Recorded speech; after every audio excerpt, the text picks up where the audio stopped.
Hello everyone and welcome to today's worship. Today I'm thinking about our journey to Tokyo. That's the journey we're taking with all of the children and their exercise, and a little bit more about where we've got to, so I hope you enjoy today's worship. We'll start with these words. Peace be with you, and also with you. We light this candle to remind us that God is with us on our journey and his light shines on us. So it's time to sing. I thought, because I was thinking about a journey around the world today, that we'd sing a song that some of your parents might know as well. Certainly it's one that we know. So follow the link and sing He's Got the Whole World in His Hands. I hope you enjoy it. So, as I said, the theme of our worship today is learning about other cultures on our school journey to Tokyo. Learning about others helps us to respect people from different cultures and traditions around the world. The Tokyo Olympics should have taken place in 2020, but because of COVID-19, they've become Tokyo 2021. You can see the logo of the Olympics there. Now, the Olympics is not just all about sport. It's a time once every 4 years when the whole world comes together to enjoy something in peace and harmony and celebrate the excellence of people from all over the world. If you want to learn a little bit more about Tokyo and what the people there want to achieve, then follow that link.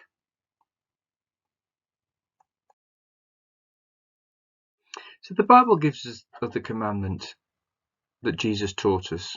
Love one another as I have loved you. For many athletes, the message of the Bible has been an important factor in their lives. Many athletes see their life as a race, not just the race that they run on the track. Living a good life and the way they treat other people, following the words of Jesus, are important to them. The picture of the man above me is a very famous athlete who was also a Christian. His name is Eric Liddell. He was in the film Chariots of Fire, which told his story both as a Christian and as an athlete that won a gold medal at the Olympics. If you want to find out a little bit more about Eric, click on that link.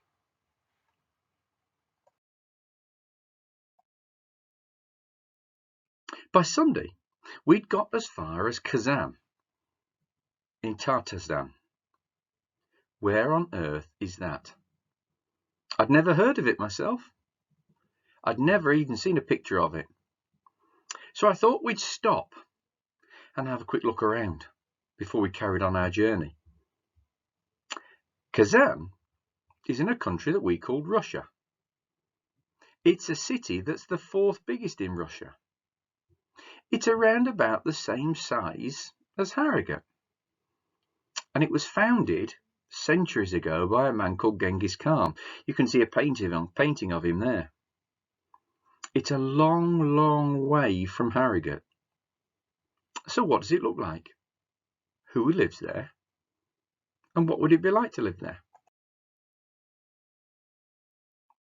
There's a famous poem that says, "What is life if full of care we have no time to stand and stare?"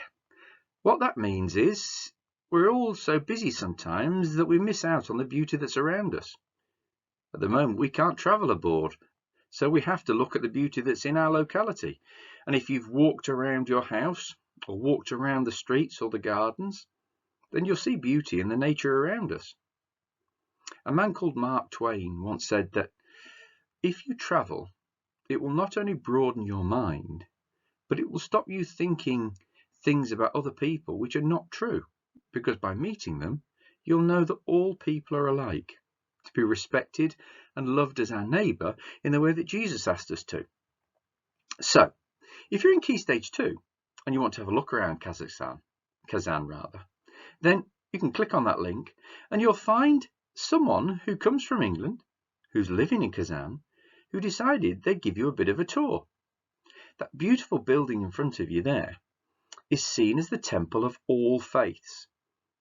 It's a building where people who are Muslim and Christian, Hindu and Buddhist can all go to celebrate their beliefs in peace and harmony.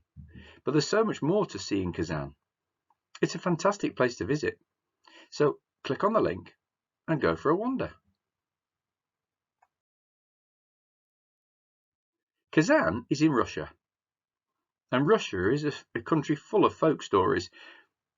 One story that comes from Russia, and I bet you didn't know that, is the story of the enormous turnip.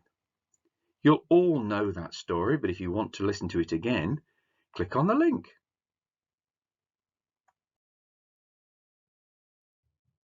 The story of the enormous turnip tells us that sometimes a job is too big for one person. It tells us that we have to work together to get the impossible done. No one person on their own could have pulled that enormous turnip, but everyone working together got there. No one person could travel the 5,000 miles plus to Tokyo, but if we all do our own bit, then we'll get there. Alistair Humphreys is someone who I've listened to an awful lot. He's someone who inspires me, and if you've never read his book, The Boy Who Biked the World, I'd recommend it for anyone. Alistair Humphreys lived not far from Harrogate. He came from Yorkshire, and when he was a young man, he decided he wanted to go on an adventure, and his adventure was to jump on his bicycle and literally cycle around the world. Now, listening to him speak, he could tell you about all of the wonderful, amazing things that he saw. But one thing he always said was that wherever he went, he found kindness in people ready to help him. It didn't matter whether he was in Russia or Africa, in America or Australia. Wherever he was, there were people who were just like him, who wanted to help the stranger on their journey. But now he's back in this country, and he's in lockdown like everyone else. He has another message, and that is that you don't need to fly to the other side of the world to find wilderness and beauty. You can find it in your own part of the world. So the next time you go on a walk in the Nid Valley, make sure you notice some of that beauty. It's time for us to pray. Dear God, thank you for the wonderful world that we live in. Help me to remember to be thankful every day for the planet that I share with millions of others from different countries and cultures. Amen. And it's time for our school prayer. Dear God, thank you for the friendly people in our school and the wonderful environment where we learn and play. We are sorry if we've not shown each other respect or if we've not always been honest. So please help us to keep safe and to try our best. In everything we do, we love our school. Amen. So, may the light of God shine from us and the peace of God be with us always. Amen. We go into the world to walk in God's light, the same light that shines all over the world, to rejoice in God's love and to reflect God's glory. Amen. And finally, it's time for a bit of quiet time. Today, I want you to think about not just the things that you've achieved today or yesterday, but last week. In fact, in any of the weeks we've had this half term, when it's been really tough for everyone. But we've all achieved something. That something is we've kept going. We've kept going on our journey to Tokyo. We've kept learning at home and in school. We've kept helping each other. And that's what we'll keep doing until we're all back together.